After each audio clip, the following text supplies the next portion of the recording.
মাত্র একটা ছাগল বিক্রিকে কেন্দ্র করে যে সাদেক অ্যাগ্রো ফার্মটি যে বুলডোজার দিয়ে যে গুড়িয়ে দেওয়া হয়েছে, আদৌ কি এটা দরকার ছিল? মানে হচ্ছে কি, আঙ্গুলের আপনার নখ বড় হয়েছে তাই জন্য কি আঙ্গুল কেটে দিতে হবে, নাকি নখটা কাটতে হবে?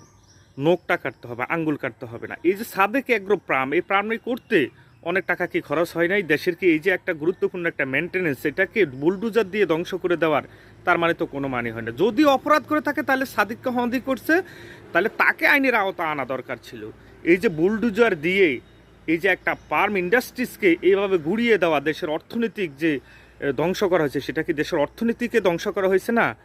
আপনি সাদেক একদম ফার্মকে কেন বুলডোজার দিয়ে ভেঙে দিলেন? আপনি সাদিককে যদি কোনো অপরাধ করে তাহলে সাদিককে নিয়ে জেলে ঢুকান, তাকে আইনের আওতা আনেন, কিন্তু বুলডোজার দিয়ে এইভাবে একটা মেল কারখানা ইন্ডাস্ট্রিজ কখনো এভাবে ধ্বংস করা কোনোভাবেই আমার মনে হয় যেন সমীচীন নয়।